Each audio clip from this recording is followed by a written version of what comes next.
there is no analogy that will describe the difference between the threat, the small threat of a bear here in West Michigan, to that of the Russian bear to the folks in Ukraine. And joining us on West Michigan's Morning News this morning, immigrant from Ukraine and author of Miracles on My Doorstep, immigrating to America, Faith Finds Freedom, along with her daughter, Lorraine Snyder-Hanley. Thank you for joining us today. Well, thank you for having me. Tell us a little bit about Ukraine, your country. Tell us a little bit about its people. Well, the country itself is very much like, I would say, the plains of North Dakota and Oklahoma, Kansas. It's very, very flat in that part of the country. Wheat country, because people are very hardworking.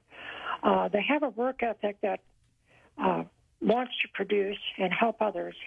The country itself, way back when, was under terrible siege, probably even worse than today. I came along with my parents, and I didn't come along. My parents came first. And here they settled in North Dakota. First thing they did is build a little church called Liberty Church. They lived in a cave in the dugout of a hill when they first came. They were very, very happy to be in a country they could keep every dime they made, every penny they made. How it didn't belong to the government. There was no one breathing down their back, tattling on them. You did this, and everything was so secretive. And even my parents, for a long time, would not share the things that they suffered through. And it wasn't until years later that they began to share openly about the horrific time in Ukraine. And I believe that people today are going through a similar situation. I believe we need to help, and they're crying help, and we aren't doing anything. That I believe the Ukrainians should be given help that they need. Get them into the countries that are free of such persecution. Help them what you can. And that goes for all immigrants, not just Ukraine. Give them the help that they need. Have them bring in their knowledge, and have them give to us what they have to offer. There's many, many brilliant people, and we need to help bring them in. Lorraine, it's amazing to me. I have a sports background doing sports reports here, and obviously the celebrities of Ukraine, when I look at the athletes that are stepping up to, grab a gun, serve for the army, whatever the case might be, to help. Talk about that, because to me that's so inspiring, but yet it's not just for the famous people in Ukraine. It's all Ukrainians, that pride of country since they've been their own country. Can you speak to that a little bit more?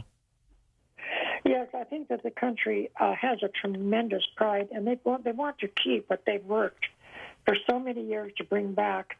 When the pogroms and all the Bolsheviks closed down all that part when it was under USSR, and when Ukraine got their independence back, they treasure it, they cherish it, they share it. They're willing to learn.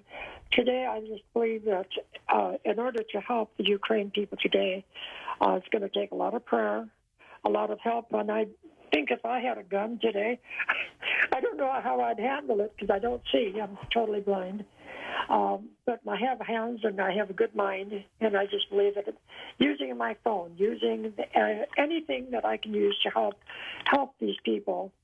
And I would be the first one out there with a gun if I had to be, to protect what was mine.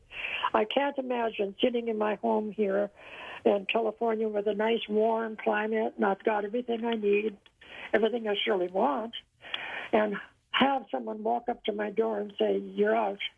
We're shutting everything down. You have no freedoms left." Now that would put me on the edge, I believe, and I think it would put most people on the edge. And so I do believe we need a lot of prayer, bringing these people together, join with them, and be a help to them. And I thank America for doing that, Canada, all the other free countries for opening their doors to the Ukraine. There are some 900,000 Ukrainian Americans, and there will be more. For the sake of its milestone, I'll mention that Lorraine Snyder-Hanley is 90 years old. Thank you for your time today. God bless you. Thank you.